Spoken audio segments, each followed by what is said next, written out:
మాట క్షమించండి. పౌలు అంటున్నాడు the champion of Jesus Christ. యేసు క్రీస్తు తరువాత ప్రపంచ సువార్థికుడు పౌలు అనే మహానుభావుడు అంటున్నాడు.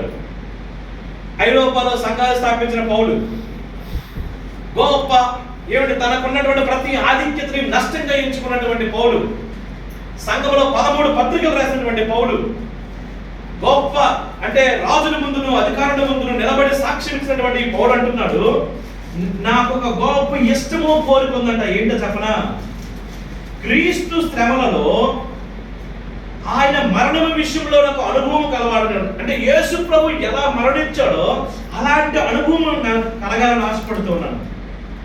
అంతేకాదు ఆయన తనక పునరుద్ధాన బలమును ఎరగాలని ఇష్టపడుతున్నాను. Paul's ultimate trial, ultimate effort, పౌలు తాలూకు అల్టిమేట్ గురేంటో చెప్పనా?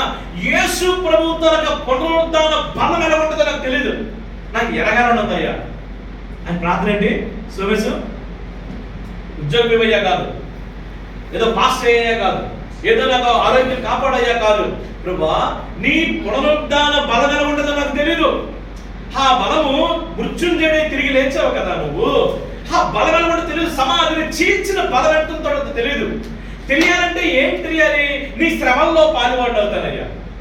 నీ శ్రమల గుండా వెళ్తే ఎప్పుడైనా గుర్తుపెట్టుకోండి, ఈరోజు సంఘంలో నిల్చున్న వాళ్ళందరూ, కూర్చున్న వాళ్ళందరూ, నీకు యేసు ప్రభు బలం తెలియాలా? నీకు యేసు ప్రభు బలం నీకు అర్థం కావాలా? ఆయన శ్రమల గుండా వెళ్ళు. ఆయన అనుమతించిన శ్రమల గుండా వెళ్తే యేసు ప్రభు అంటున్నాడు, చూడండి పౌలు అంటున్నాడు, ఆయన పునరుద్ధాన బలము ఎరుగు నిమిత్తము ఆయన శ్రమంలో పాలివాడిన ఎడ్డులో ఎరుగు నిమిత్తమును సమస్తమును నష్టపరుచుకొని వెంట గొప్పతో సమానంగా ఎంచుకున్నాను.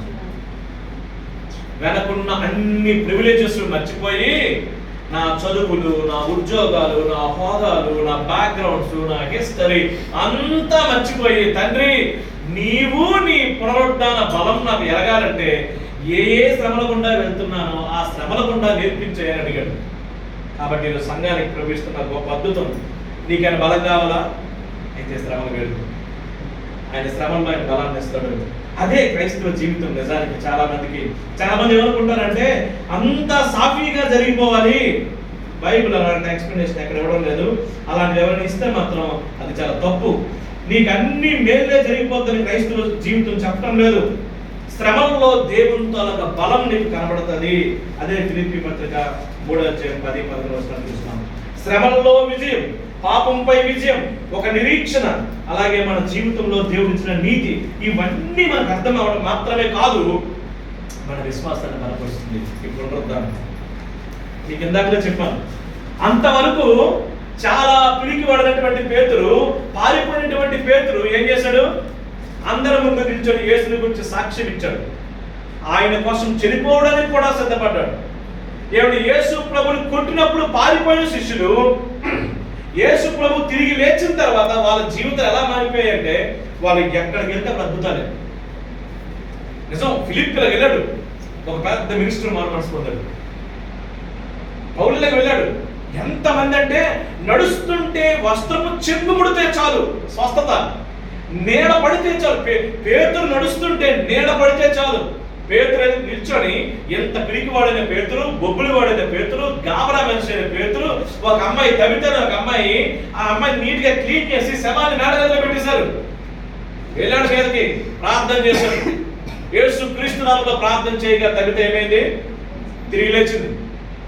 నీడ చాలు అంటే పునరుద్ధాన బలానికి ఉండే బలం అది. ఈరోజు ప్రభు మీకు నిరీక్షిస్తున్నాడు. మీ జీవితంలో మీ శ్రమలకి, మీ కష్టాలకి, మీ కన్నీళ్ళకి, మీ బాధలకి, మీ ఇబ్బందులకి, మీకు జరిగిన నష్టానికి పునరుద్ధాన బలము చాలు. పునరుద్ధాన బలము చాలు. ఈ పునరుద్ధానం యేసు ప్రభు తిరిగి లేచిన బలం, తిరుగులేని బలం, అట్టి కృప, అట్టి బలముతో మనం అందరము ఆదరించబడి సంఘములో కొనసాగుదుము గాక. ఆమేన్.